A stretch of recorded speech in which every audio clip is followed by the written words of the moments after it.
Могул жерде кайдыгер эмес болгон инсандар жыйналганы үчүн рахмат айткым келет. Бирок баягы аябай көп шорпо кайнагандай болуп эле көөгүн алгандан кийин кайра тарап кетебиз.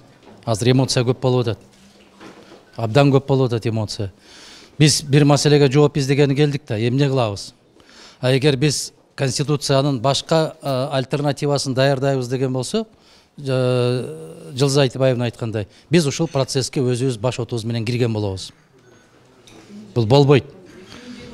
Жок, кайсы жылы болгондо дагы бүгүн ал жөнүндө такыр сөз кылбашыбыз керек. Саясий күчтөр коалициясы деп биз 3 партия бириктик эле. Мен азыр сунуш киргизем.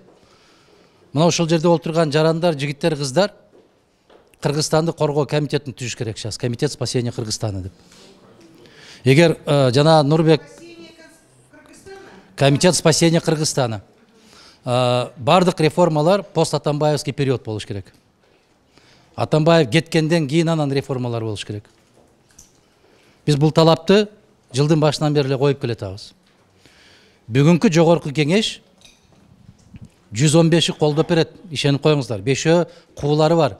Кийин тарыктын алдында жооп берип калбайын деп качып кетишет. Буту ооруп, же башы ооруп, же ичи өтүп калат. Алар келбей коюшат.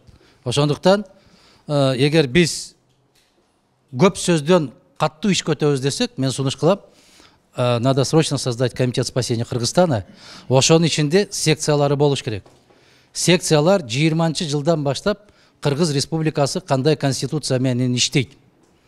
Мына ошону бардык саясий күчтөр олтуруп алып, иштеп чыгышыбыз керек. Конституцияны иштеп чыгуу боюнча өзүнчө секция болуш керек. Экинчиси, бул жерде сунуш кылып атат, элге баруу керек деп. Чындыгын айтканда азыр биздин элибизге деле баары бир. Бекер эле сөз бул, элге барыш керек деген сөз. Бирок, эгер биз баарыбыз колонна болуп, 4-5 автобус болуп, баягы 4-5 депутатты алдына коюп, 4-5 саясатчыны алдына коюп, жыйын өткөрүү эмес, кайдыгер эмес кыргыз жарандары 4-5 автобусту алып жалдап, бүтүндөй Кыргызстанды кыдырган болсок, эл ошондо гана көтөрүлөт. Эл ошондо гана ишенет. Мына Замира Сыдыкова бир жерден сүйлөсүн, Жолдошева бир жерден сүйлөсүн дейт, Элмира Ибраимова сүйлөсүн. Мына ошондой учурда гана кыргыз элине таасир кыла аласыз. Эгер биз ошондойго эркибиз жетпей турган болсо, анда мына ал жерде отуруп аткан жыйыныбыздан дагы бир 30-ун өткөргөнүбүздө дагы референдум өтүп кете берет. Мен сиздерге бүгүн эле айтып коем, 87% кыргыз эли колдоп берген болот. 3% баарына каршы болгон болот. Ишенип коюңуздар, бүгүн эле баягы корейлерден келген кара жашык бүгүн эле чыгарып берет жыйынтыгын. Зайнын Карпекович жанакы бийлик колдонойын дегенде алып салдык эмес, бийликке каршы күрөшүүгө аракет жасалганды алым салынды Мадумаров. Аны билесиздер. Бүгүн аны козгобойлу. Себеп спикердин өзүнүн кызматы бар. Бул номинальная должность эмес, это очень влиятельная должность. Слишком влиятельная должность. Если кто-то согласен сегодня быть на вторых, на третьих, на четвертых ролях, то это его трагедия. Ар бир киши өзүнүн отурган жеринде өз укугун күрөшүш керек. Правильно. Өз укугу үчүн күрөшүш керек. Эгер биз бүгүн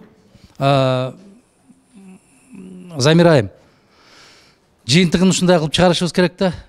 Бардык массалык маалымат каражаттары аркылуу жеткиргенге аракет кылышыбыз керек. Кайдыгер эмес кыргыз жарандары бүгүн бул жерде Кубат Калбекович туура айтып отурат. Кайда баратабыз дегенге жооп издебей, кайда келдик деп ушуга жооп издешибиз керек.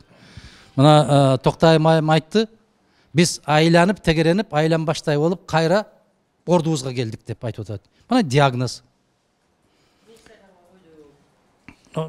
Мей сайланган койдой, мейли. Ошондой менин сунушум, туура көрсөңүздөр, талкуулап көрүңүздөр.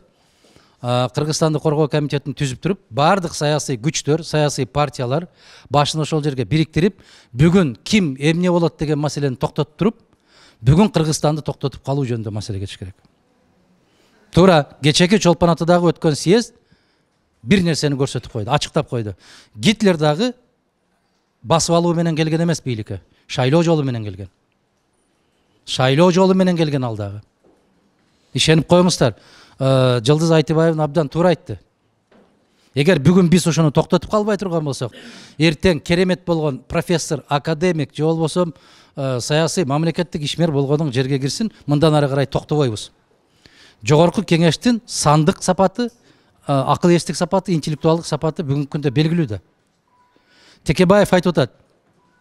Акаев менен Бакиевдин кезинде депутаттар көрбөй туруп кол койгон эмес деп. Мен кече жооп берип атам. Бүгүнкү депутаттарың окуган болсо да түшүнбөйт да, эмнеге түшүнүп кол коюп барат. Кеп ошондо. Рахмат.